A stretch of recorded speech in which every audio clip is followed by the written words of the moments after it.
Welcome, folks. This is Acid Roots, and we've got a review in the form of Monica, and this is her most recent album, which is Code Red. Now, I wanted to do this because I've attempted to listen to Monica in the past, and she's been here since the 90s and has had quite a few hits over the past 20 years.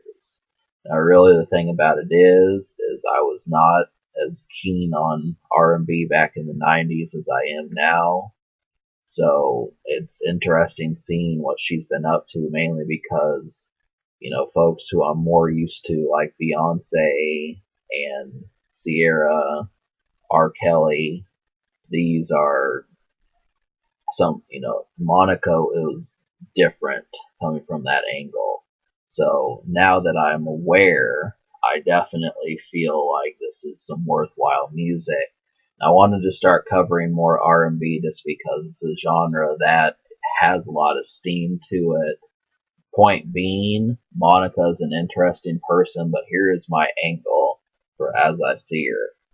This music, a lot of folks will say they're looking for the staple R&B artists.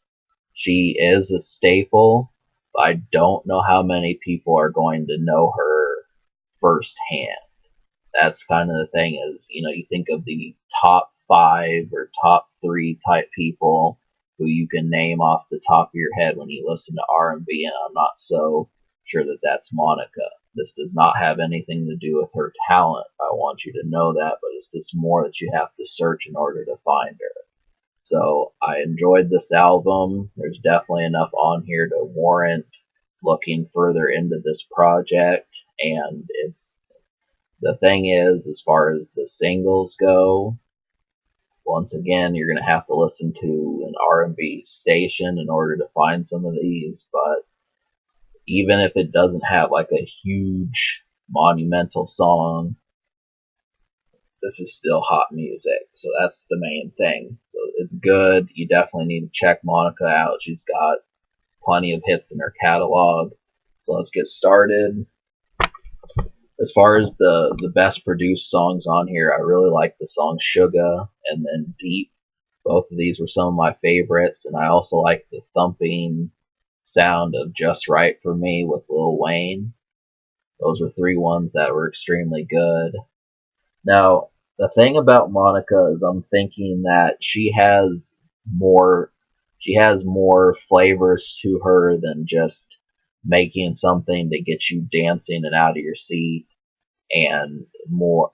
I mean, she has like one of the songs I think she is known for is "The Boy Is Mine," and if I recall, that is not R&B back in the '90s was more scaping, and to look at a song like that, the thing is it's not always going to be in an like a chipper mood to say that that's where all the music is. And so some of this music does have that.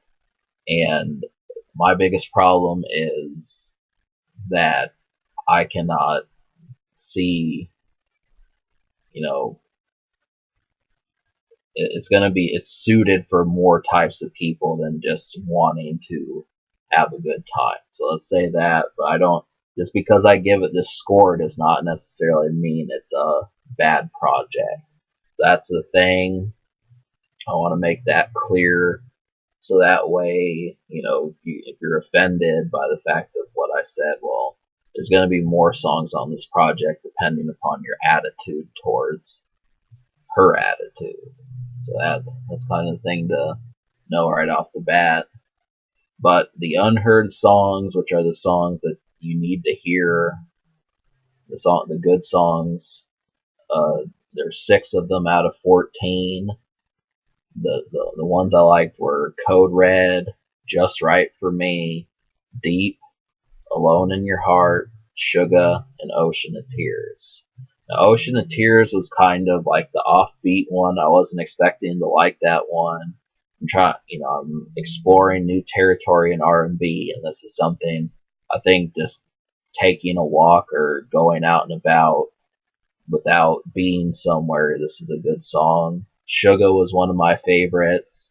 That one was the closest to like a dance song that you're gonna find. Alone in Your Heart felt like an R&B single, something that you would hear from a general R&B artist. The first two songs, the first songs I listed, those are the ones that were released to radio, so those are some ones you might hear. There's just some good stuff, but the problem with R&B is there's only so many ways you can stretch a song. There's only so many angles you can get to, and if they don't all break even, it's going to be noticeable. So, another one. I feel like the song I Know might have been close, but that just wasn't my forte. But I'm gonna give this album a 5 out of 10, because 6 out of 14 I did like these songs. It was surprising, and I support Monica, so that's the thing. And the Future, this came out in 2015 December, so this is recent. She's still supporting this project. Furthermore, the social score, which is how well it plays around you in a group of people, I would say I'm going to give it a 5, just because,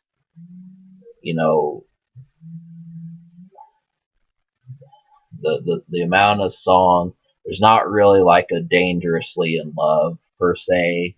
So that's the thing, is it might, not every single person is going to search it out. But, if you like R&B, which we're getting to that point where if you're on my channel, you should find this. There's more than enough hits. There's certainly, you can have a good time with this. It's important to know.